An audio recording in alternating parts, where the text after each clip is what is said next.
Assalamualaikum warahmatullahi wabarakatuh.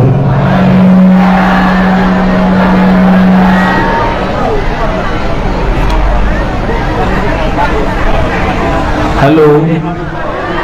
Hai. Salam. Alhamdulillahilladzi ja'alana minal muta'allimin. Asyhadu an la ilaha illallah wa asyhadu anna Muhammadan abduhu wa rasuluh. Allahumma salli ala sayyidina Muhammad wa ala alihi wa ashabihi ajma'in. Tadi terhormatnya sudah banyak ya, jadi saya ibit aja. Kalau kata orang santri, al-marja' as-sabiq. Tapi yang paling saya cintai dan hormati 3 golongan. Pertama, santri. Tepuk tangan buat santri. Dan yang kedua, gurunya para santri, para masyayikh, para kiai, para ustadz, ustazah. Uhibbukum fillah. Saya cinta kepada antum semua. Dan yang lebih khusus lagi, wali, udah jadi wali nih, tapi bukan waliullah. Wali santri yang telah melepas anaknya, merelakan anaknya. Dulu guru kami ditanya sama jamaahnya, kenapa anaknya ditaruh pesantren padahal anaknya cuma 1? Apa kata beliau? Kalau kau cinta anak, pisahkan anak dari orang tua, hajarkan dia ilmu bermanfaat, serahkan kepada ahlinya. Betul, anaknya sekarang jadi orang alim. Jadi sayang sama anak bukan dipeluk-peluk, sayang kepada anak, kita lepas anak. Maka kalau santri ini kan belum bisa diarabkan ya Kiai ya, santara yusantiru, nggak bisa ya. Nggak bisa. Tapi santri sudah masuk ke dalam beberapa teks Arab hari ini. Jadi bolehlah kita buat tahmid. Alhamdulillahilladzi ja'alana min santri. Bahasa Arab bid'ah itu ya. Para masyayikh, para kiai, para umara, para pengetua adat yang tidak mungkin saya sebutkan satu persatu. Ini alhamdulillah Allah sayang sekali. Giliran saya ceramah adem, narsis.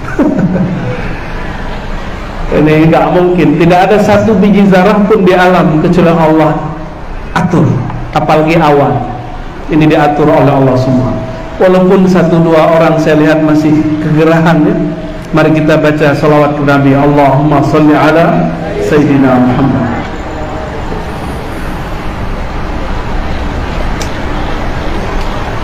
Menjadi santri, santri itu bahasa kita, tapi bahasa Arabnya kun aliman au muta'alliman.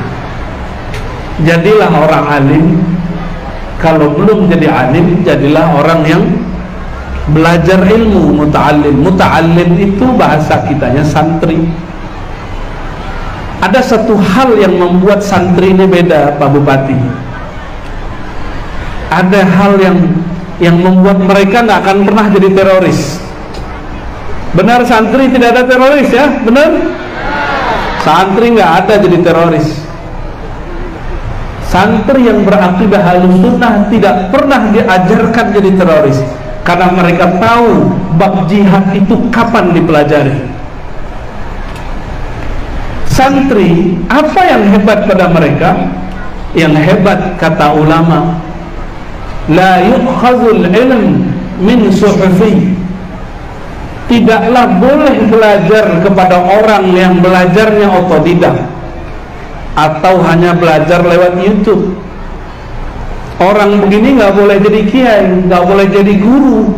Kalau dia jadi guru, maka yang terjadi nanti adallahun nas, adallan nas, dia akan menyesatkan manusia ya, dia akan menyesatkan manusia. Hari ini banyak orang mau sehat secara kolbu, maka dia sebut hijrah. Benar ya? Tapi orang Aswaja pernah nggak nyebut hijrah? Kita nggak perlu hijrah lagi, Kiai. Yang hijrah-hijrah itu kan yang nggak ngerti sarungan ini. Tadi saya candain Pak Bupati, sarungnya keren Pak Bupati. Tapi aneh, ada orang ngomong saya hijrah dari Aswaja. Aneh gak tuh? Itu kayaknya salah didik tuh orang. Ada yang ngomong saya hijrah dari NU, hijrah dari Muhammadiyah. Itu keliru. Hijrah itu mimma nahallah. Begitu dalam hadis, al-muhajiru man hajara ma nahallah. Orang yang hijrah itu yang meninggalkan yang Allah larang. Oh, ternyata bagi kawan, hijrah dari Aswaja itu nggak tahlilan lagi,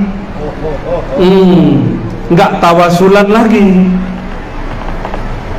Kacau nggak? Maka mohon maaf para kiai, saya tidak mau menggurui. Ini wasiat cinta.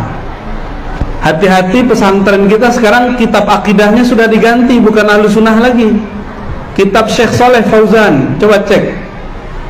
Di kitab itu dia mengatakan bahwa maulid Nabi tasyabbuh bin Nasara. Hati-hati Pak Kiai. Mohon maaf, saya bukan ingin mengajari, mengingatkan. Sejak kapan di kitab masuk ke pesantren? Ini orangnya masih hidup di Saudi. Dia imam Wahabiyah. Akidahnya membatalkan akidah kita, fikihnya membatalkan fikih kita. Tapi kok kiai santai aja mengajarkan kitab itu? Mohon maaf. Apa kata dia tentang tawassul tabarruk? Syirik, bahkan syirik akbar. Dia menyebut tawassul, menyebut tabarruk, syirik akbar. Berarti Pak Kiai ini musyrikun. Benar Pak Kiai? Lah kitabnya diajarkan di pesantren kita. Judulnya Akidah Ahlussunnah, Kitabut Tauhid, tapi isinya takfiriyah, mengkafir-kafirkan, minimal membid'ahkan. Ini mohon Pak Ketua nih, Ketua pesantren nih, mohon dimusyawarahkan itu dengan para kiai. Ini bahaya. Ini ibarat api dalam sekam. Nunggu aja, nunggu waktu murid nanti akan menghadang, membid'ahkan kiainya. Sudah mulai. Tapi di sini aman nih. Saya nggak yakin aman-aman juga ya. Coba cek aja ntar kitab pesantrennya. Mana kitab Aqidatul Awam itu? Mana kitab Ummul Barahin itu? Kok hilang? Syarah Nasafiyah kok hilang?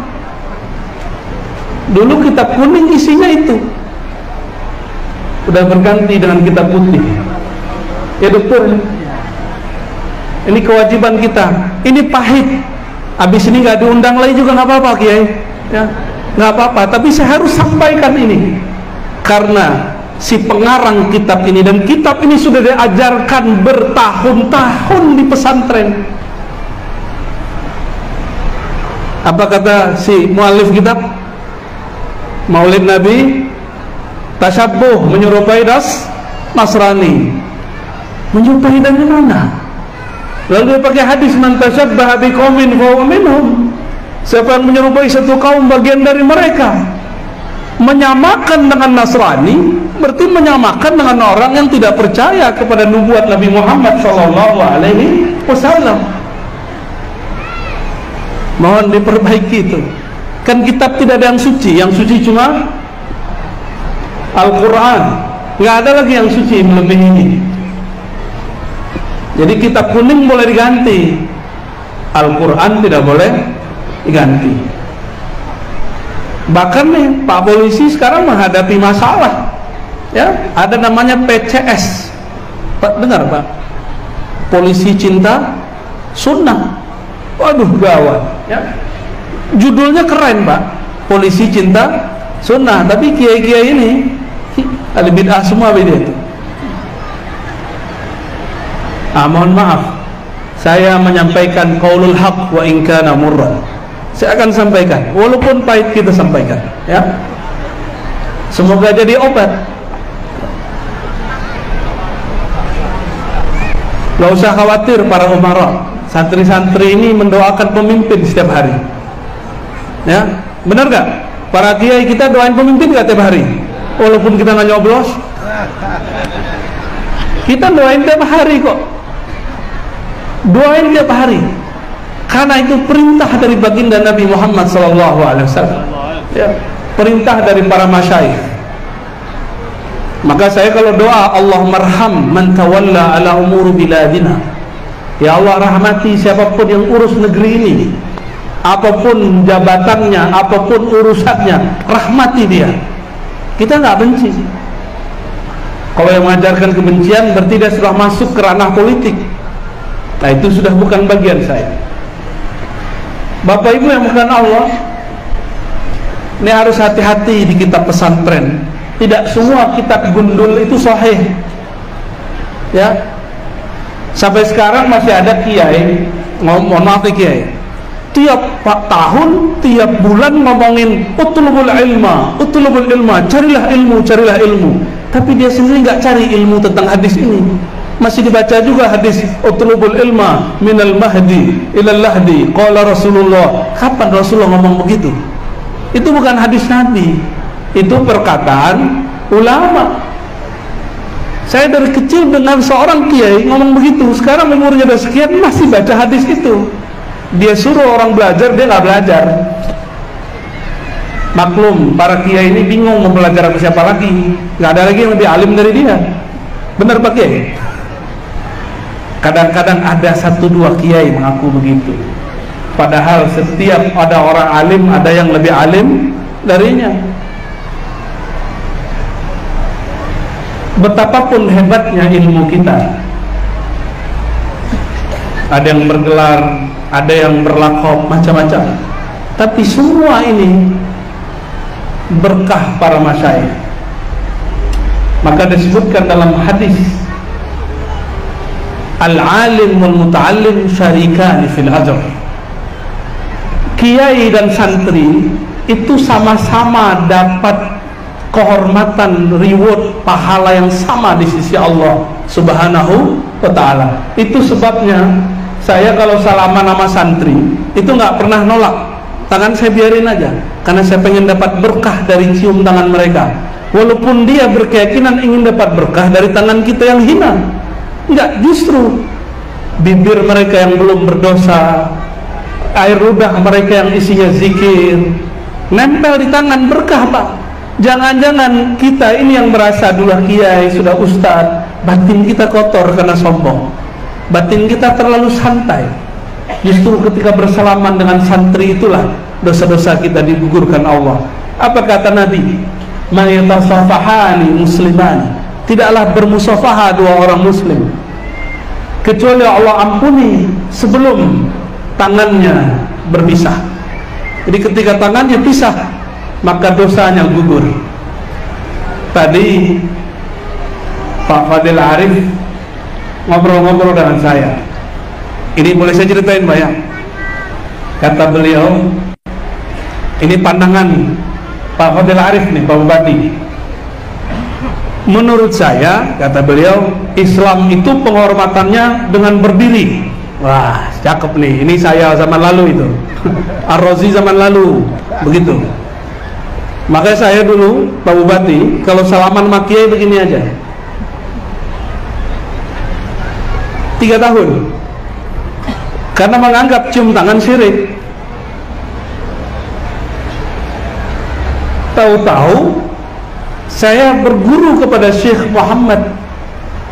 Taufik bin Muhammad Sa'ir Ramadan Al-Buti, dan beliau mencium salah satu tangan zuriat Nabi yang itu adalah muridnya.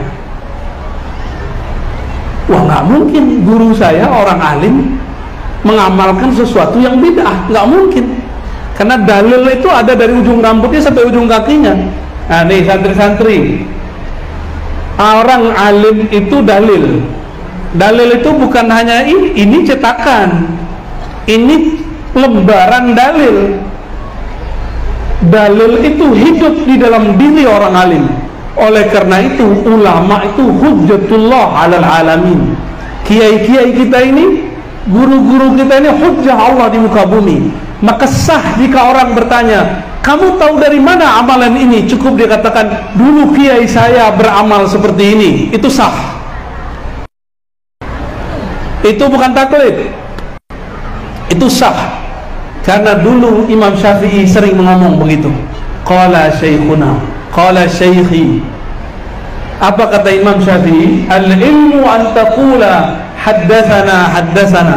Ilmu itu kalau kamu nukil dari gurumu, guruku bercerita kepada kami, guruku menyampaikan kepada kami. Kalau sekarang lain ya. Sekarang trennya kalau disebut ilmu apa? Quran ayat sekian, nomor sekian, begitu ya? Itu indeks bukan ilmu. Indeks bukan ilmu. Ilmu itu fisudur. Nggak ada nomornya di sini. Nomor-nomor surat, nomor-nomor hadis baru ada seabad belakangan ini. Sebelumnya belum ada.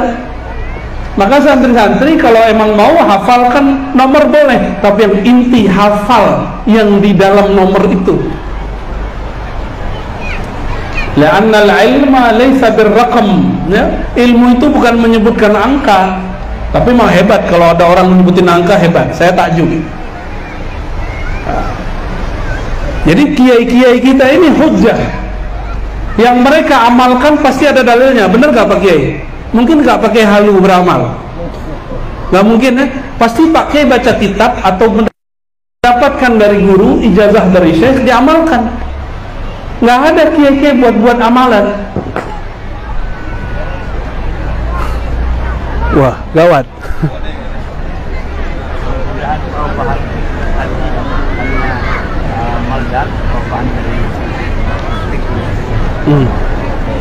Kita tunggu.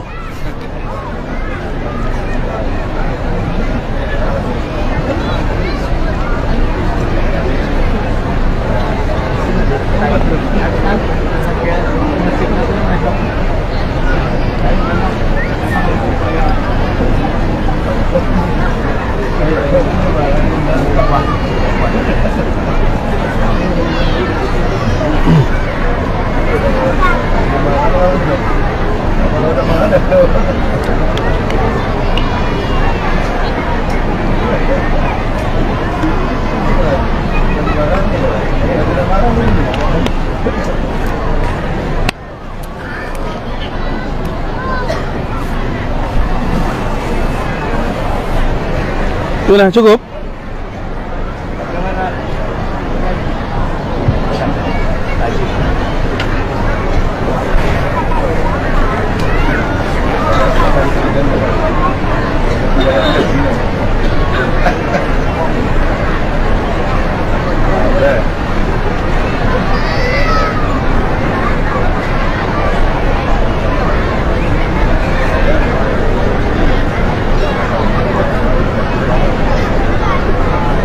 Sudah ya?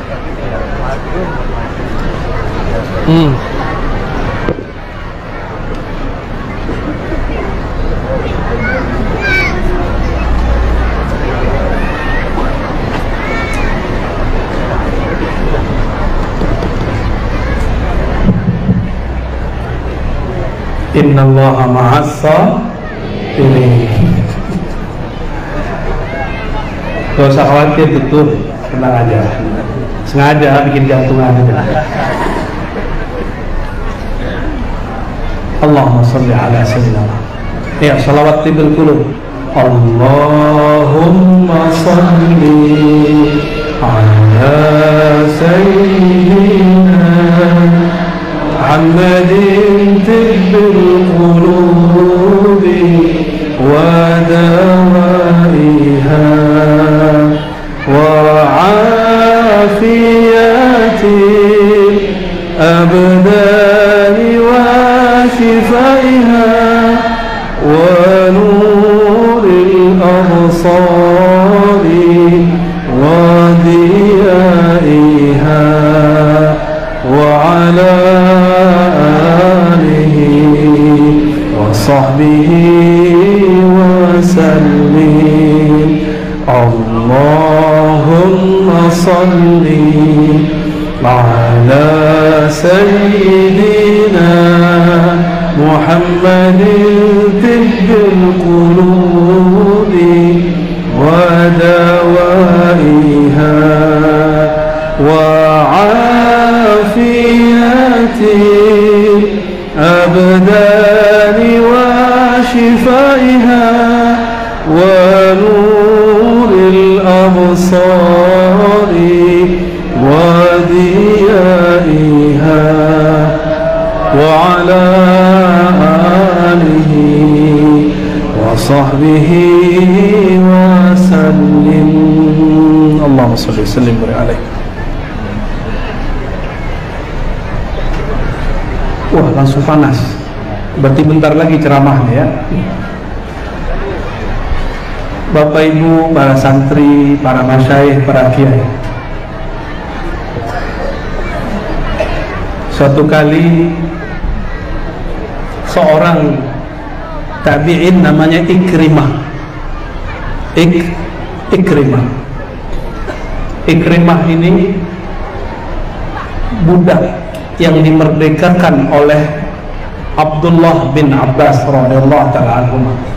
Budak, nggak punya ayah, nggak punya ibu, tidak merdeka. Karena dia budak, gampang diatur.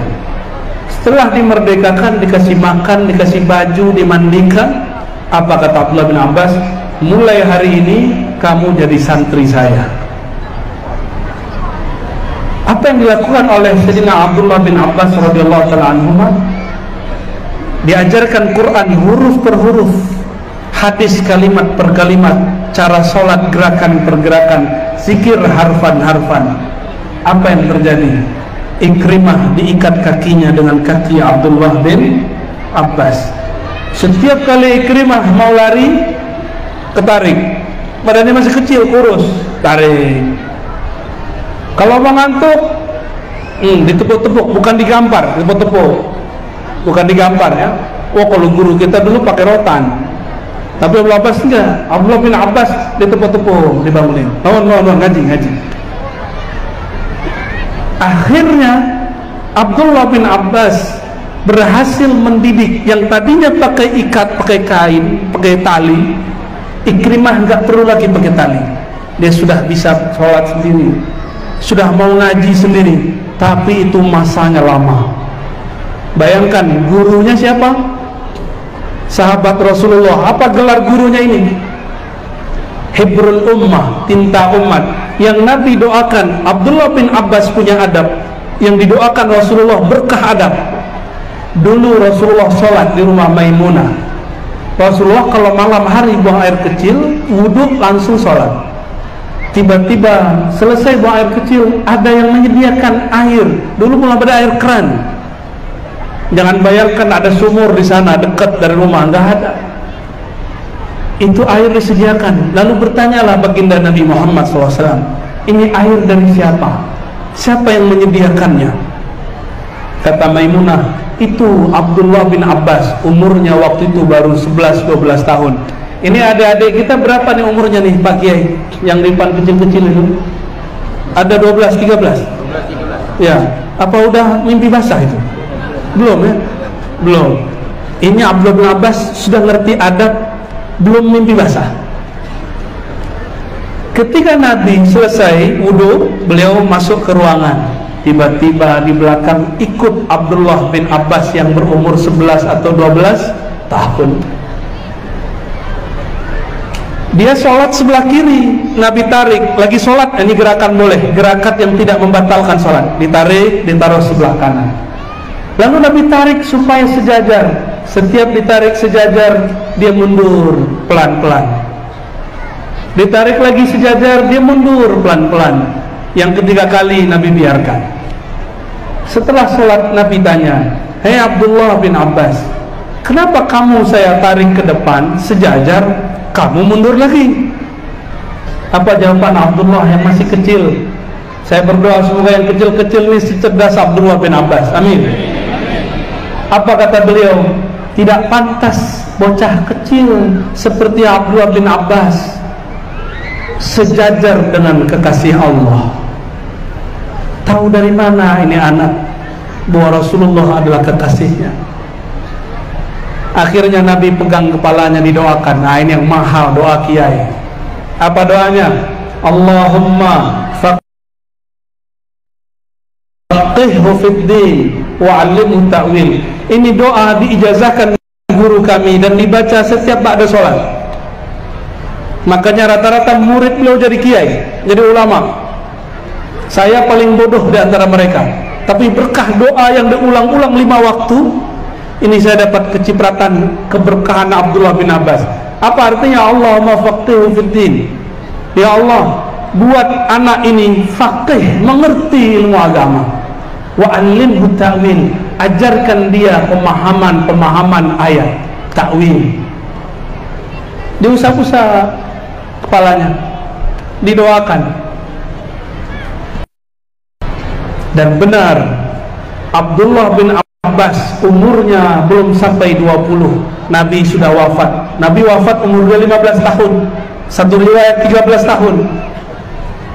Tiba-tiba adalah perkumpulan, ini khalifah kedua, karena Sayyidina Abu Bakar hanya setahun lebih sedikit atau 2 tahun lebih kurang. Memimpinlah Sayyidina Umar setiap kali berkumpul, ada kiai-kiai para sahabat berkumpul di sampingnya.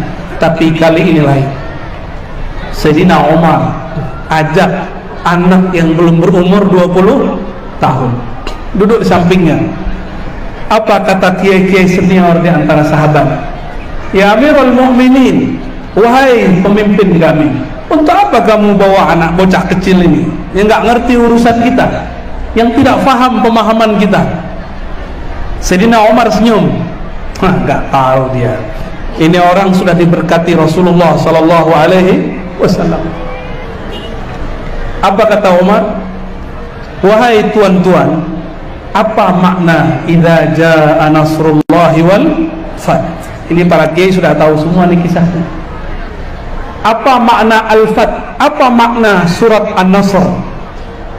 Kata mereka, jika kita menang orang masuk Islam, banyaklah istighfar dan tasbih. Fasabbih bihamdi rabbika wastaghfir. Wah, itu ilmu fikih, bukan takwil. Kata Umar, bukan itu yang saya maksud. Itu saya juga tahu. Orang nerjemah Quran juga tahu. Jika kemenangan datang, orang masuk Islam, maka istighfarlah, banyaklah tasbih, karena Allah SWT Maha penerima tobat. Terus makna apa yang kau mau? Coba tanya Abdullah bin Abbas. Apa kata Abdullah bin Abbas? Surat An-Nasr, mautu nabiyina Muhammad sallallahu alaihi wasallam. Surat An-Nasr adalah wafatnya baginda Nabi Muhammad sallallahu alaihi wasallam. Langsung semuanya kaget. Kenapa? Kalau Nabi sudah selesai tugasnya, mangkatkah beliau? Mangkat. Jadi Pak Kiai, Bu Nyai kalau sudah selesai tugas, nunggu waktu aja. Jadi jangan selesai tugasnya. Itu makna kalam guru kita, selalu bangun pesantren, bukan bangunan fisik, bangunan ngaji terus, buat program baru. Jangan proposal dulu Pak Kiai, ya? Ngaji aja dulu. Bangunkan spiritnya, nanti Allah buatkan wadahnya. Sebagaimana Allah lebih awal menciptakan Nur Muhammad, baru diciptakan wadahnya Muhammad bin Abdullah. Panjang waktunya, ya. Bapak Ibu, para kiai, para masyayikh, para santri yang dimuliakan Allah, ini sudah azan, udah setengah jam ya, udah panas. Saya tadi terharu waktu lagu santri, karena teringat santri-santri tadi naik truk, ya. Sekali lagi tepuk tangan untuk para santri. Semoga lelahnya kalian diberkahi oleh Allah SWT. Dan saya berharap para kiai amalkan Allahumma faqihna fid din wa 'allimna ta'wil. Allahumma faqihna wa ahlana wa tullabana wa dhurriyyatina fid din wa 'allimna wa iyyahum at-ta'wil bihaqqi sayyidina Muhammad. Al-Fatihah.